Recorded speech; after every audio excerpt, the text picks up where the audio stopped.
त्रिकोणमिति, introduction of trigonometry, यानी कि त्रिकोणमिति। त्रिकोण का मतलब होता है त्रिभुज। तो आज की हमारी टॉपिक है त्रिकोणमिति। तो त्रिकोणमिति किसे कहा जाता है कि एक त्रिभुज में तीन भुजाएं होती है, भुजाओं और कोण के संबंध को त्रिकोणमिति, जिसमें तीन भुजाएं और तीन कोण हो, इसके संबंध को त्रिकोणमिति कहा जाता है। तो सबसे पहले हम समझें कि देखो एक त्रिभुज है ABC, तो उसके अंदर क्या क्या होता है। एक आधार होता है, AB एक लंब है और AC एक कर्ण है। इंग्लिश में बात करें तो आधार को कहा जाता है बेस, लंब को कहा जाता है परपेंडिकुलर शॉर्ट में लिख रहे हैं, और कर्ण को कहा जाता है हाइपोटेन्यूस। ठीक है। और एक कोण है, ये हमारे पास तीन कोण है। ये एक 90 डिग्री का कोण है, समकोण त्रिभुज है, और एक कोण ये, यानी कि तीन कोण है ABC। इन तीनों कोण और भुजाओं के संबंध को ज्ञात करने की जो प्रक्रिया है उसे कहा जाता है त्रिकोणमिति। अब इनके संबंध को याद करने के लिए हमारे पास एक बहुत सरल टेक्निक जो मैं बताने जा रहा हूँ, क्योंकि अधिकतर त्रिकोणमिति में बहुत डिफ़िकल्टी आती है, लेकिन हम बहुत आसान तरीके से इन संबंधों को याद कर सकते हैं। तो हम एक छोटा सा डायलॉग याद रखते हैं, और वो डायलॉग है हमारे पास, अगर हिंदी में बात करें तो लाल बटे कक्का।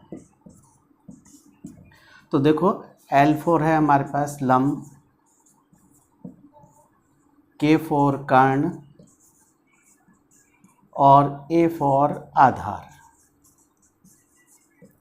इसी को इंग्लिश में भी बात कर सकते हैं। इंग्लिश में इस तरीके से याद कर सकते हैं कि इंग्लिश में भी इसी तरीके से एक छोटा सा डायलॉग है, और वो डायलॉग है हमारा कि पंडित बद्री प्रसाद हर हर बोल, यानी P फॉर परपेंडिकुलर, यानी कि P अपॉन H मतलब hypotenuse, B for base upon hypotenuse, P perpendicular upon B।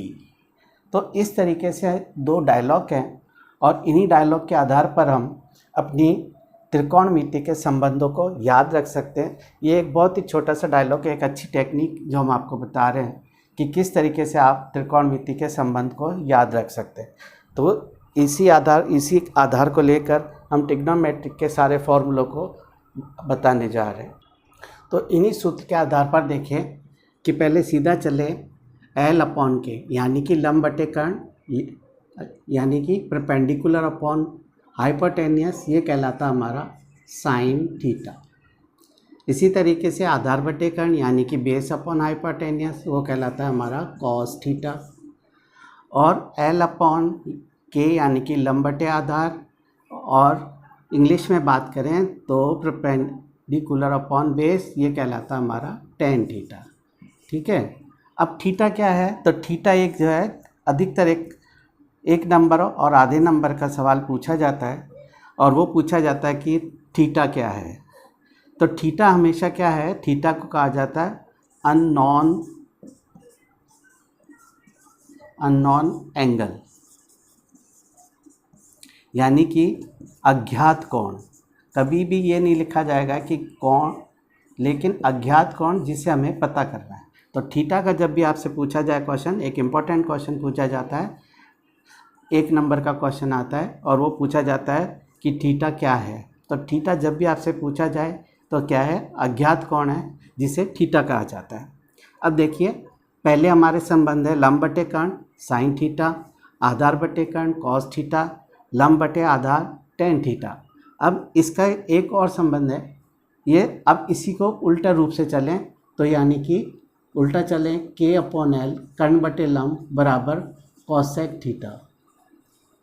इसी तरीके से कॉस के सामने इसी तरीके से चलोगे तो बहुत जल्दी से याद होंगे, कर्ण बटे आधार यानी कि H अपॉन B, ये हमारा कहलाएगा सेक थीटा। इसी तरीके से आधार बटे लम, ये हमारा कहलाएगा b upon p is equal to cot theta. ठीक है, तो इस तरीके से हम इनके संबंध ज्ञात कर सकते हैं कि अगर हमारे पास एक लंब और कर्ण दिया हुआ है और थीटा पता है तो साइन की वैल्यू साइन का संबंध होगा। इसी तरीके कॉस में क्या आता है, आधार अपॉन कर्ण आता है, बी अपॉन एच यानी कि बेस अपॉन हाइपोटेन्यूस, और टेन के लिए एल अपॉन ए यानी कि लंब बटे आधार, परपेंडिकुलर अपॉन बेस, तो टेन थीटा होगा। तो इस तरीके से संबंध हम याद रख सकते हैं। इसी से बहुत सारे सूत्रों का निर्माण करेंगे और सबसे पहले हम सूत्र करेंगे कि किस तरीके से ये एक दूसरे में बदलते हैं। तो देखो हमारे पास साइन थीटा है, तो साइन थीटा को हम कैसे बदल सकते हैं, तो साइन थीटा को हम बदल सकते हैं, इसके सामने है कॉसेक, तो हम इसको लिख सकते हैं 1 अपॉन कॉसेक थीटा। इसी तरीके से कॉस थीटा है उसके बाद, तो कॉस थीटा को हम बदल सकते हैं, चेंज कर सकते हैं, कन्वर्ट कर सकते हैं 1 अपॉन सेक थीटा में। इसी तरीके से टेन थीटा है, तो टेन थीटा को हम लिख सकते हैं 1 अपॉन कॉट थीटा में। इसी तरह इनका विपरीत भी लिख सकते हैं। कैसे विपरीत लिख सकते हैं कि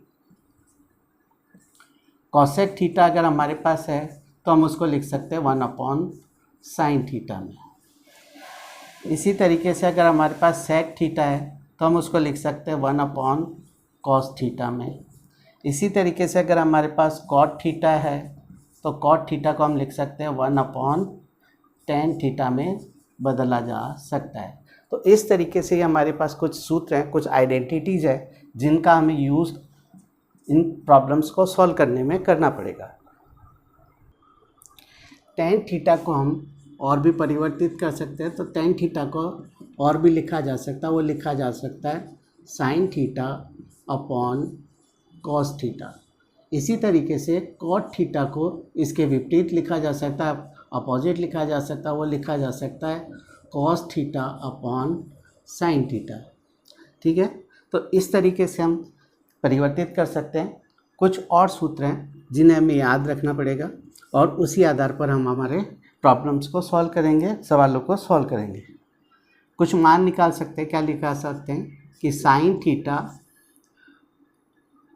इंटू कॉसेक थीटा की वैल्यू, अगर दो वैल्यू समान है और एक वैल्यू साइन की है, दूसरी वैल्यू कॉसेक की है, तो उसका मान हो जाएगा 1।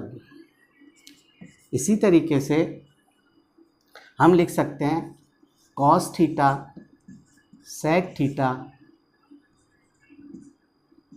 इज इक्वल टू 1, और लिख सकते हैं हम tan theta into cot theta is equal to 1। एक और आइडेंटिटी हमारे सामने आती है, वो आती है कि sine square theta in plus cos square theta is equal to 1।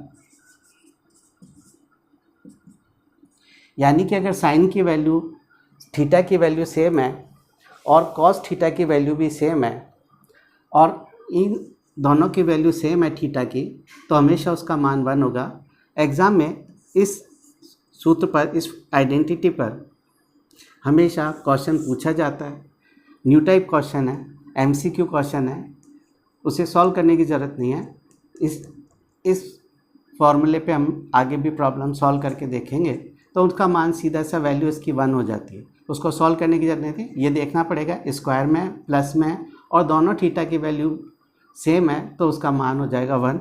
इसी पर आधारित और देखें कि अगर हमने इक्वेशन या समीकरण सॉल्व किया तो उस आधार पर देखें कि साइन स्क्वायर थीटा को हम लिख सकते हैं 1 माइनस कॉस स्क्वायर थीटा।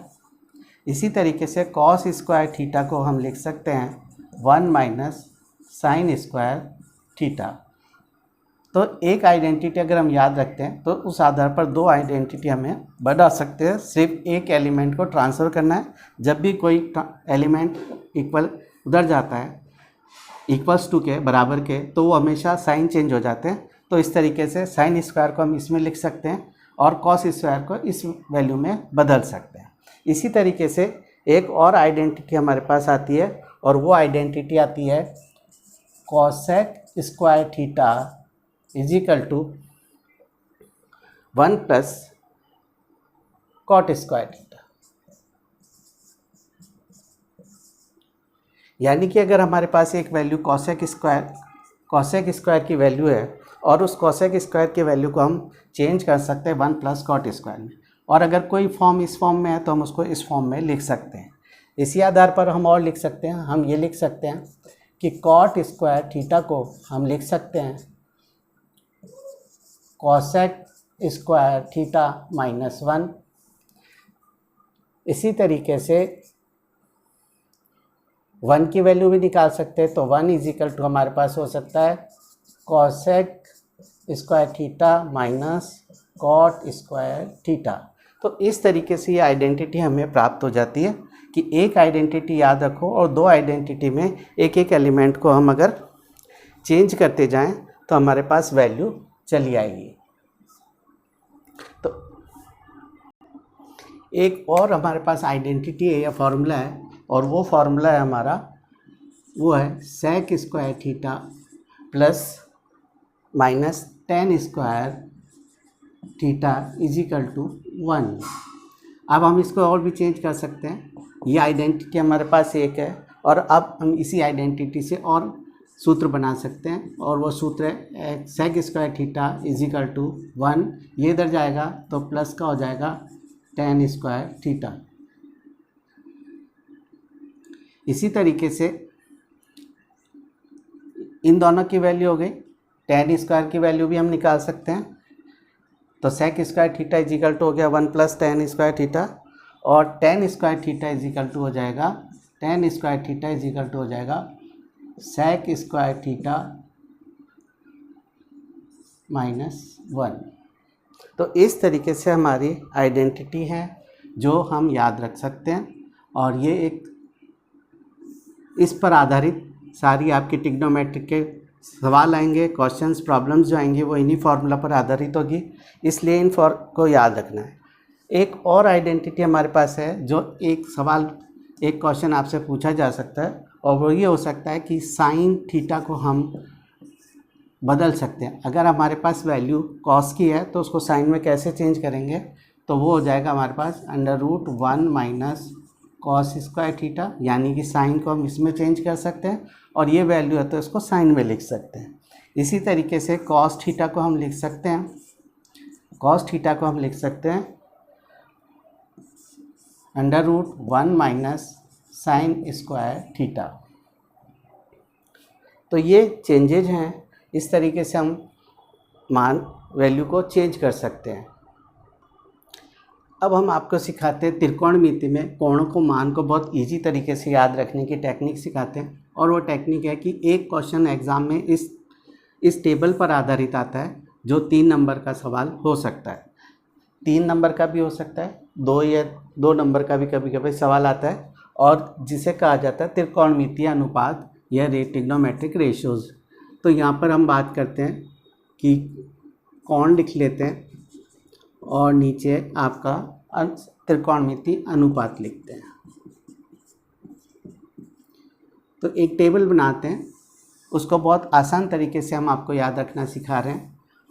तो सबसे पहले लिखा जाता है, कोण लिख दिया हमने 0 डिग्री, उसके बाद 30 डिग्री, 45 डिग्री, डिग्री साइन बना देते हैं हम 60 डिग्री, और उसके बाद 90 डिग्री। अब देखिए सबसे पहले क्या आता है, साइन थीटा आता है। तो साइन की वैल्यू हमेशा ध्यान रखिए, इन कोणों के बीच में साइन का सबसे छोटा मान होता है 0 और 1 से बड़ा नहीं। तो साइन का मान 0 का मान 0 होता है, 30 का मान 1/2, 45 का मान होता है 1/√2, यानी कि इसका भी आधा और इसका भी आधा √3/2, और 90 का मान होता है 1। साइन के बाद आता है कॉस। तो देखिए सीधा सा एक है कि इसको रिवर्स करके लिख दीजिए, 1√3/2, 1/√2, 1/2 और 0 की वैल्यू 0। देखिए 10, तो 10 को हम चेंज कर सकते हैं। 10 की वैल्यू होती है साइन अपॉन कॉस, और तो साइन अपॉन कॉस यानी कि साइन अपॉन कॉस, तो 1 का मान इसमें देंगे तो 0, 1 का भाग इसमें दोगे तो 0 आएगा। इसका डिवाइड इसमें दो तो ये आ जाएगा, जब डिवाइड करेंगे तो ये आ जाएगा 1/√3, क्योंकि 2 से 2 कट हो जाएगा और एक 1/√3 रह जाएगा। इसी तरह इसमें इसका भाग दो, √2 से √2 कट गया, 1 से 1 तो 1 यहाँ पर आ जाएगा। जब इसका 1/2 का भाग √3/2 में दोगे तो 2 से 2 कट जाएगा, ये आ जाएगा √3, और 0 का जब इसमें डिवाइड करेंगे ये भाग देंगे तो ये आ जाएगा इनफाइनाइट। ठीक है। उसके बाद आता है कॉट। तो जब कॉट की वैल्यू होगी तो इसको रिवर्स करके लिख दीजिए। ये जो वैल्यू है इसको रिवर्स करके दीजिए, इनफाइनाइट √3 1 1/√3 और ये 0। कॉट के बाद आता है सेक थीटा। तो सेक थीटा की वैल्यू भी हम निकाल सकते हैं। कैसे निकाल सकते हैं? सेक का मान हमने बताया था, सेक को हम लिखते हैं 1/cos।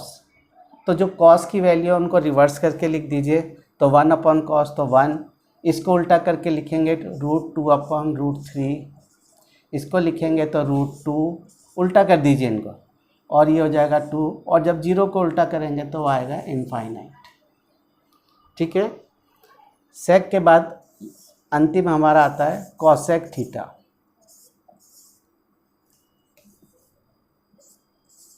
तो कॉसेक थीटा की वैल्यू क्या करेंगे, वापस इसको रिवर्स करके लिखते हैं, इनफाइनाइट 2 √2 2/√3 और ये 1। ठीक है। तो ये एक सवाल इस पर आधारित आता है। तो सीधा से एक संबंध बताया हमने कि केवल साइन की वैल्यू याद रख लीजिए, 0 1/√2 1/√2 √3/2 और 1, और फिर इसको क्रॉस में रिवर्स करके लिख दीजिए। या फिर क्या कीजिए, अगर ये नहीं होता है तो 3 वैल्यू याद रख लीजिए, साइन, टेन और सेक, और इनको वापस रिवर्स करके लिखते चले जाइए, तिरछा वापस लिख दीजिए, तो आपकी एक टेबल याद हो जाएगी तैयार और आपको याद रखने में आसानी होगी। और इस पर आधारित सवाल ज़रूर आपके परीक्षा में आता ही आता है, इसलिए इस टेबल को याद करना आवश्यक है। और ये हमने एक सरल तरीका आपको बताया है। तो आइडेंटिटी याद करना बहुत ज़रूरी है ट्रिग्नोमेट्रिक में। जब आप आइडेंटिटी याद कर लेंगे तो ट्रिग्नोमेट्रिक आपके लिए बहुत सरल हो जाएगी। हमने आपको सरल तरीके से सूत्र और आइडेंटिटी को याद रखना सिखाया है, इन सूत्रों को याद रखना सिखाया।